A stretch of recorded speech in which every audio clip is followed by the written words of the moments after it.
came from the mud. There's dirt on my hands. Strong like a tree. There's roots where I stand. Oh, I've been running from the law. Hope they won't shoot me down soon. Our last leg of the journey leads us to the end of BC's Gold Rush Trail, Barkerville, BC. It's a frontier town 8.5 hours away from Vancouver. In 1861, Billy Barker struck gold in the region and started the BC Gold Rush. People from all over the world came to the Cariboo region, living their life one pan at a time. But all that ended and Barkerville almost became a ghost town. Today, it's a village museum restored to its former glory days, complete with a blacksmith, general store, and even a print shop. This is like Disneyland for history nerds, like you. So you folks, city flexers, you look like you're out of town here. I think I fit right in. No, I got the hat. And, Oh, the hat looks just fine, absolutely, yeah. I'm from here, actually. You're from here? No. I don't believe it, you've both worn off your trousers here. Must have been a long walk working your way up to these hills. Yeah, a Definitely. little bit exposed there. Yeah, well you can relax now, you're in Barkerville. Along with the restored town are interpretive actors who gave the ultimate Back to the Future experience. Oh, Barkerville, it's a bustling town is what it is. Our first few years were a boom town, tremendous boom town indeed. Very, very large space, central to what becomes your province of British Columbia. But many people call us a ghost town in your time, but we're never abandoned. We have people here all the way through. The last full-time resident is here until 1979. So as we work our way through Barkerville today, you're going to see her not just in my time of our 1860s, but through her entire lifespan here. Do you folks want me to show you around town here? Yeah, I like that. We like that. Perfect. Well, let's start over here. Sounds good. Okay. Pam, is this what you thought 1900s was like? I actually didn't have any idea of like how 1900 would look like. But then what I thought was, everyone's like so free, everyone has like big lands and like all the farms and animals. But probably not.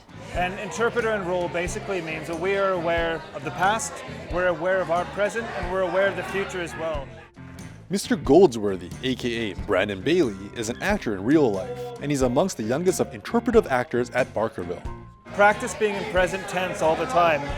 It makes it very accessible for us to be historically accurate, and yet for people from your time to acknowledge what we're saying. And if a plane flies overhead, we know what it is, you know what it is. There isn't this big game of like, oh my goodness, there's a silver bird in the sky. Ladies and gentlemen, join us as we celebrate the Cariboo Gold Rush right up the street here at Theatre Royal. The shops today are functional recreations of some businesses that actually existed in the town at one time or another. Since there's cake, is there coffee around here, like a Starbucks? Star what? Like Tim Horton. Tim who? Any coffee, uncle, at all? Oh, we actually do have coffee, yeah. C. Strauss, right here. We're heading right towards it. It's C. Strauss. It still starts with S. C. Strauss. Good day.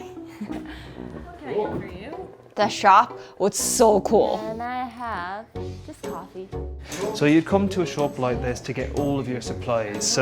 All of the teas over here, you'd also have tobacco, you would also have flour, sugar, and you'd weigh everything out. So you'd come in with either an ounce of gold or measure it out to about an ounce, and an ounce in our time is about $20 to the ounce.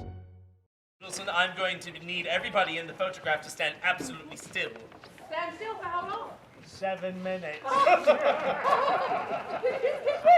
This camera was all that was available. It will have to do. Many of the characters are inspired by actual people that lived in the town, and live performances give guests a snippet of life back in the good old days. Doesn't that sound important? Oh. Most of us work in film and television as well, stage. A lot of us are writers also, and then we do this in the main season in Barkerville.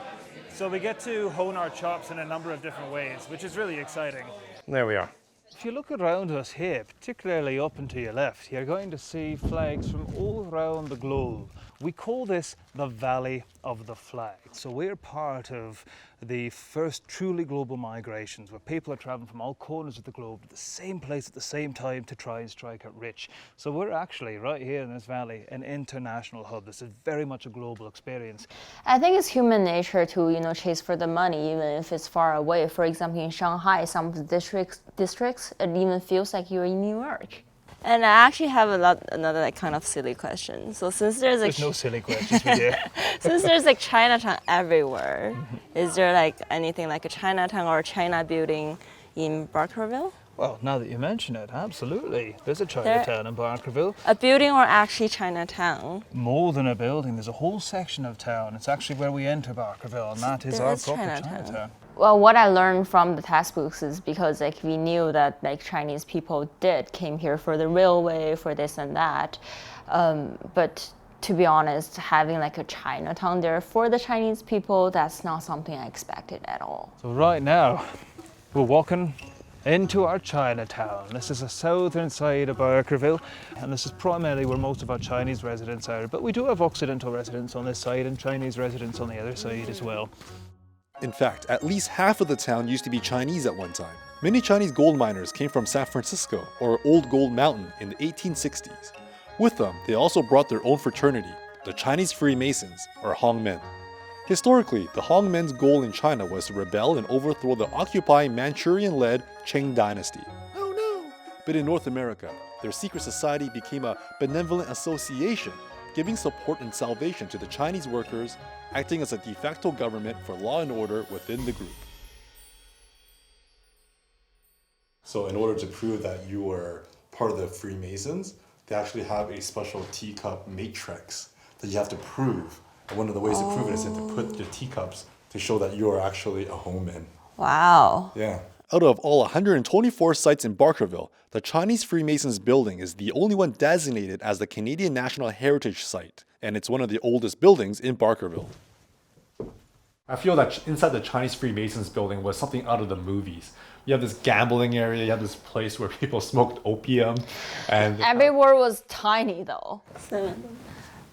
But actually, the length is relatively short. The Qigong Tong, or Hongmen, were an important part of Chinese Canadian history. They housed and fed their members, helped them remit money back to their families in China, and the society even helped bury and send your remains back home should you meet an untimely death. What I learned today is that they're really to just put history into your face. It's even the actors, when you step in there, you feel like you're living in the era. You feel like you're doing some gold rush stuff. And everything was just so real. Even just go there for fun. It's an escape from the reality. You travel back in time. My visit today makes me feel grateful that a passionate group of individuals dedicated their effort in preserving British Columbia's heritage. The experience is beyond just textbook teaching, but an immersive history lesson like Bill and Ted's Excellent Adventure. Now that we've gone for a walk, Good day. Yeah? Good day to you. Good day. This is Mr. Hankin. He's one of my partners on the Barker Company, and he's one of our smithies here as well. I'm wondering if perhaps you'd like to wear some clothing from our time, working behind the anvil there, and bend some steel for yourself. Very well done.